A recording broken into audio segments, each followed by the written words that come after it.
Vidyasri Subramaniam thought for the day. ஒரு hunter வந்து அவரோட ப்ரெக்னென்ட் டாகோட அவர் வந்து ஹண்டிங் போகிறார். அந்த ஹண்டிங் போன உடனே அந்த காட்டுக்குள்ளே ஃபஸ்ட்டு அவர் போனோடனே ஒரு மானை வந்து அடிச்சிட்றார். மானை வந்து அடித்தோடனே அவருக்கு ஒரே சந்தோஷம், என்னடா காட்டுக்குள்ளே போகும்போதே பெரிய வேட்டையாடிட்டோமே அப்படின்னு சொல்லிட்டு ரொம்ப சந்தோஷமாக அவர் இருக்கும்போது அப்படியே தலைகால் புரியல. அப்பா நம்ம பெருசாக ஒன்று கிடச்சிருச்சு, நம்ம வீட்டுக்கு போனோம்னா செம வேட்டை தான் அப்படின்னு அவர் சந்தோஷமாக இருக்கும்போது திடீர்னு பார்த்திங்கன்னா அவரோட நாய்க்கு டெலிவரி பெயின் வந்துடுது. ஒரு டெலிவரி பெயின் வந்தோன்னா அவருக்கு என்ன பண்ணுறதுன்னு தெரியல. உடனே வந்து டாக்டர்கிட்ட கூட்டிகிட்டு போகணுன்னு நினைக்கும் போது ஐயோ இவ்வளோ பெரிய இறையை நம்ம அடித்து போட்டோம், இவ்வளோ பெரிய மானை அடித்து போட்டோம், இந்த மானை நம்ம வந்து எப்படி வந்து விட்டுட்டு போகிறது அப்படின்னு சொல்லிட்டு அவருக்கு பெரிய யோசனை. அப்போ அவர் என்ன பண்ணுறாரு, சத்தமாக காட்டுக்குள்ளே சொல்கிறாரு, எல்லா மிருகங்களும் கேட்டுக்கோங்க, யாராச்சும் வந்து இந்த நான் மானை அடிச்சிருக்கேன், இதை இப்போ பத்திரமா வச்சுக்கிறீங்களா, நாய்க்கு வந்து லேபர் பெயின் வந்துடுச்சு, நான் அவசரமாக ஹாஸ்பிட்டல் கூட்டிகிட்டு போகணும், நான் போயிட்டு வர வரையிலும் யாராச்சும் பத்திரமா இதை வச்சுக்க முடியுமான்னு கேட்குறாரு. அப்போ போகிற வழியில் வந்து ஒரு ஆடு வந்து சொல்லுதான், நான் வந்து உங்களை இதை பத்திரமா வச்சுக்கிறேன், நீங்கள் விட்டுட்டு போங்க, நான் பார்த்துக்கிறேன் அப்படின்னு சொல்லுதேன். உடனே உன் வயிறு பார்த்தா ஒட்டி போய் கிடக்குது, இந்த ஒட்டி போன வயிறை நம்பி என்னோடய மானை எப்படி விட்டுட்டு போகிறது, நீ இதை சாப்பிட்ருவ அப்படின்னு சொல்கிறேன். உடனே அந்த ஆடு வந்து சரி என்னமோ பண்ணுங்கன்னு போயிருக்கு. அப்புறம் அடுத்தது வந்து ஒரு ஹிப்போபோட்டமஸ் வருது. ஹிப்போபோட்டமஸ் வந்து நான் வந்து பார்த்துக்கிறேன், நீங்கள் போங்க அப்படின்னோடனே, நீ இவ்வளோ பெரிய வாயை வச்சுட்டு நீ லபக்கன் முழுங்கிட்டேன்னா என்ன பண்ணுறது, நான் கொடுக்க மாட்டேன் அப்படின்னு சொல்கிறாரு. அப்புறம் அடுத்ததாக பார்த்திங்கன்னா ஒரு கழுது புலி வருது, ஹைனா வருது. ஹைனா வந்து சொல்லுது, அதோட வயிறு பார்த்து நல்லா புஷ்ஷுன்னு பூஷ்டியாக இருக்குது, நல்லா சொல்லுது.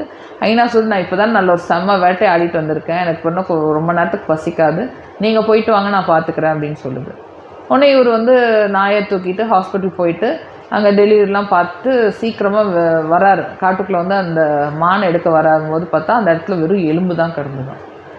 பார்த்தா அந்த இடத்துல வந்து வேறு எந்த மிருகமே இல்லை, எலும்பு தான் இருந்துச்சு. உடனே இவருக்கு தெரிஞ்சிருச்சு, ஓகே இந்த ஹைனா தான் சாப்பிட்ருக்கு, இதை நம்பி விட்டுட்டு போனேன், இப்படி பண்ணிடுச்சு அப்படின்னு சொல்லிட்டு ரொம்ப ஒரு சேடாக போயிடுறாரு. ரொம்ப சேடாக போயிட்டு அப்படியே புலம்பிக்கிட்டே வரும்போது வழியில் வந்து ஒருத்தரை பார்க்குறாரு, ஒரு கொஞ்சம் வயசானவர் பார்க்குறாரு. வயசானவரை பார்த்து என்ன சொல்கிறாருன்னா, நான் வந்து எவ்வளோ நம்பினேன், நான் வந்து உறுதியாக வந்து இந்த ஆடையும் ஹிப்போபோட்டமஸையும் நம்பலை, ஆனால் ஹைனா வந்து நல்லா பூஸ்டியாக சாப்பிட்ருந்தது, அதை நம்பினேன், ஆனால் கடைசியில் அது வந்து சாப்பிட்டுட்டு போயிடுச்சு, எனக்கு ரொம்ப வாழ்க்கை வெறுத்து போயிடுச்சு அப்படிங்கும்போது அவர் சொன்னாராம், நீ பார்க்க ரொம்ப புத்திசாலியாக இருந்தாலும் அடிப்படையில் நீ ஒரு முட்டாள். எப்படி நீ வந்து ஆடும் ஹிப்போபோட்டமஸும் வந்து கறி சாப்பிடாத மிருகம், அது வந்து எப்படி வந்து உன்னோட மானை சாப்பிடும், அவங்க பசிச்சாலும் அவங்க வந்து மானை பாதுகாப்பாக வச்சுருந்துருப்பாங்க. ஆனால் ஹைனா வந்து ஏற்கனவே சாப்பிட்ருந்தாலுமே அது இன்னும் கூட சாப்பிடும், ஏன்னா அது வந்து மாமிசம் சாப்பிடக்கூடிய மிருகம், அதை நம்பி நீ எப்படி விட்டுட்டு வந்த, நீ பார்க்க புத்திசாலின்னு உன்னை காமிச்சிக்கிற, ஆனால் நீ அடிப்படையான முட்டாள் அப்படின்னு சொன்னார். நம்ம வாழ்க்கையிலே அப்படி தான், நம்ம நிறையா டைம் வந்து நம்ம ரொம்ப புத்திசாலின்னு நினச்சிக்கிறோம், ஆனால் பல விஷயம் நம்ம ரொம்ப முட்டாளாக தான் இருக்கும்.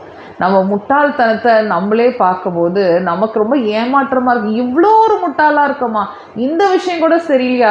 பல விஷயங்கள் பார்த்திங்கன்னா சின்ன வயசில் கற்றுக்கும் போது நம்ம வந்து அதை ரிஜெக்ட் பண்ணிடுறோம், அதை கற்றுக்கிறது இல்லை. ரொம்ப வயசாகும் போது நாட்கள் நிறைய கடந்து போயிடுது, இவ்வளோ விஷயங்கள் நம்ம இவ்வளோ முட்டாளாக இருந்திருக்கோமா அப்படின்னு சொல்லிட்டு நம்ம வந்து ரொம்ப ஆச்சரியமாகவும் பார்க்குறோம், ஏமாற்றத்தோடையும் பார்க்குறோம். இப்போ நம்ம ரொம்ப புத்திசாலின்னு நினைக்க வேண்டாம், முட்டாளாகவும் நடந்துக்க வேண்டாம். ரெண்டுக்கும் நடுவில் என்ன நம்மளை சுற்றி சொல்கிறாங்க, நம்மளை சுற்றி இருக்கிற விஷயங்களே நமக்கு பதில் கிடைக்கும். நம்ம கேட்குற கேள்விகளுக்கு இந்த பதில் வந்து நம்மளை சுற்றியே நம்மகிட்ட இருக்குது. அதை ஐடென்டிஃபை பண்ணாமல் கேள்வியும் பதிலும் தேடிக்கிட்டே இருக்கும், ஒரு நிம்மதி இல்லாமல் இருக்கும். இந்த விஷயத்தை புரிஞ்சுக்கிட்டு நம்மளும் சில சமயம் முட்டாள்தனம் பண்ணுவோம், நமக்குள்ளேயும் புத்திசாலித்தனம் இருக்குதுன்னு சொல்லிட்டு ரெண்டையும் பேலன்ஸ் பண்ணி எதுக்கு எங்கே வேணுமோ நம்மளை சுற்றி இருக்கிற விஷயத்துலேருந்தே பதில் கிடைக்கும்ங்கிற நம்பிக்கையில் நீங்கள் உத்து கவனிச்சிங்கன்னா உங்களுக்கு வேணுங்கிற ஆன்சர்ஸ், உங்களுக்கு வேணுங்கிற பதில் அதுலேருந்தே கிடைக்கும். ஓகேயா? உங்களுக்கு என்னோடய வீடியோலாம் பிடிச்சிருந்தா லைக் பண்ணுங்கள், ஷேர் பண்ணுங்கள், சப்ஸ்கிரைப் பண்ணுங்கள், முக்கியமாக உங்கள் ஃப்ரெண்ட்ஸை சப்ஸ்கிரைப் பண்ண சொல்லுங்கள். ஓகே?